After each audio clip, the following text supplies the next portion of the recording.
Hello there, my movie peeps. Appreciate you clicking on this review. I just got back from watching Challengers, and with Challengers, we follow the story of 3 tennis players throughout their professional career. The film will take us back and forth through the course of 13 years on how they met, their love of the sport, and how that's affected their friendship, their relationships, and even their professional career. And well, that's all pretty much. Any spoilers, so you guys, this will be a spoiler-free review.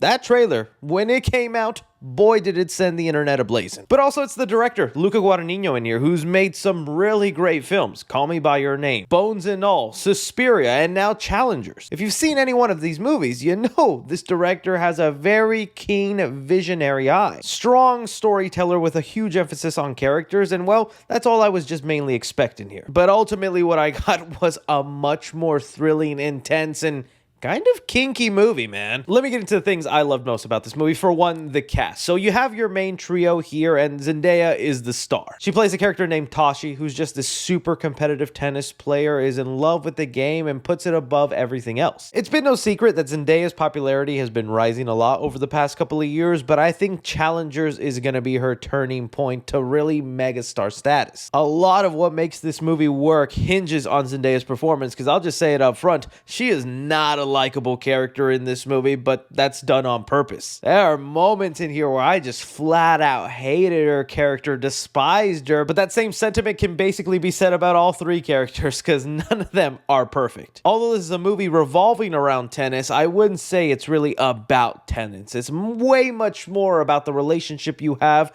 with the players and the sport itself. And the way Luca Guadagnino goes into this 3-way friendship and love dynamic between them gets really messy. Because focusing now on the 2 other main leads, Mike Fast and John O'Connor, who play Art and Patrick in here, they're lifelong friends in here, and some maybe could argue a lot more than that. That's kind of the fun of the movie, is seeing, are these guys best friends, or are they pickle ticklers on their off time? And hey, I'm not judging. You do you, man. But those undertones in the movie where there's a part of you so confused about, are they best friends? Are they more than that? Do they want more than that? And then how does Zendaya's Tashi's character fit into that was just so fun to see be explored. Because one of my other favorite aspects of this movie is the way they went about telling the story. Much like tennis, this thing jumps back and forth from present day, the past to the future. Even within flashbacks, there's a little jump forward and a little jump back. And sometimes that can get extremely messy, convoluted, or just lose you as an audience member going, okay, what year is it right now? Where are we? What's going on? But the transition from time period to moment in their friendship to what was going on, I felt only help unravel the story in a much more interesting way, because essentially the whole movie is centered around this one game. And as we're seeing this game play out from the beginning of the movie, you're probably rooting for one character going, oh dude, he was definitely done dirty.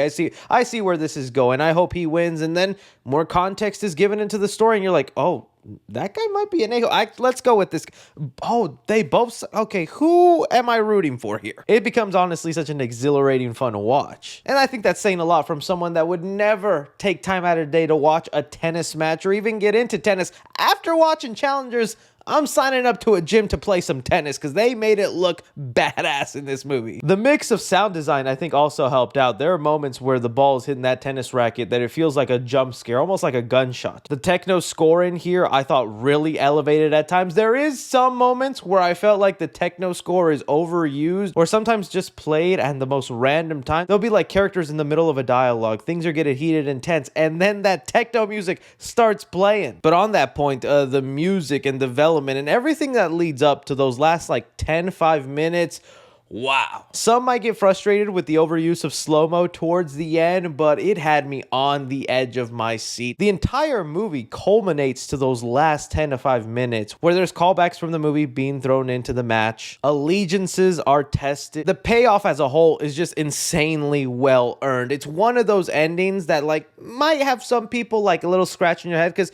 I feel like it's a little bit open into interpretation, but I found it to be so satisfying. I'm willing to say so far, this is probably one of my favorite movies of this year. I can see not everybody being into it just for how messy the story gets, your personal preference when it comes to thruples or relationships, but looking at it from the viewpoint of these are three people who love the sport of tennis, and their love of that sport, whether it's the competitive nature, getting better at it, training, motivation, and the way that love of the sport has intertwined into their relationships as friends and lovers, really ended up working for me. But I can understand it's just not something that a lot of people would be into. So for challengers, I'm gonna give Action 3.5 stars. It's a dialogue heavy film, but those tennis scenes come off really well. They're intense, thrilling, but also Luca Guadagnino films them in a way where you get to see different perspectives from the viewpoint of the ball, the tennis racket, an underground shot. There are some really creative ways to go about watching these tennis matches that I appreciated. Commenting the movie, I'm gonna give it 3 stars. There's almost this dark, twisted sense of humor throughout the movie I found really funny. The two male characters in here, Art and Patrick, I found them to be pretty hilarious, but it's some of the more messed up stuff that happens in between them that I thought worked. Drama in the movie, I'm gonna give it 4.5 stars. I thought this was a really riveting story. At first, I was kind of thrown off by the non-linear pattern and the jumping back and forth from different eras, but the way it added small context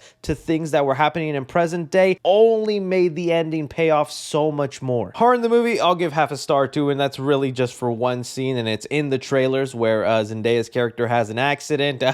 That's pretty much the only one. And suspense in the movie, I'm gonna give it 4 stars. Those tennis matches are thrilling. Those last 5 to 10 minutes, while frustrating with the slow motion, very riveting, very pulse pounding, and I quite enjoyed that. Casual moviegoers, I'm gonna give this a B-. I think some people might be going into this expecting this to be a tennis-focused sports movie when it's way much more about the relationship between these three tennis players and how their love of the sport has affected that relationship. Plus, some of the more kinky stuff in here might not be for everybody. Cinephiles, I'm gonna give this a B+, and critically, I'm going to give it an A+.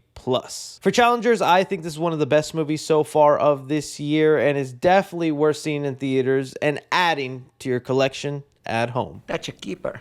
Yes. Really had a great time with this movie. I super enjoyed it. This is probably my favorite from this director, but I'm going to be curious to hear what you guys think, whether you liked or didn't like this movie, because I am seeing some reviews of people that absolutely hated this film, and I'm like, oh, why? Don't forget to like, subscribe, follow me on Twitter at 3C Films or on TikTok at 3C Films. But as always, I'm Chris. Take care.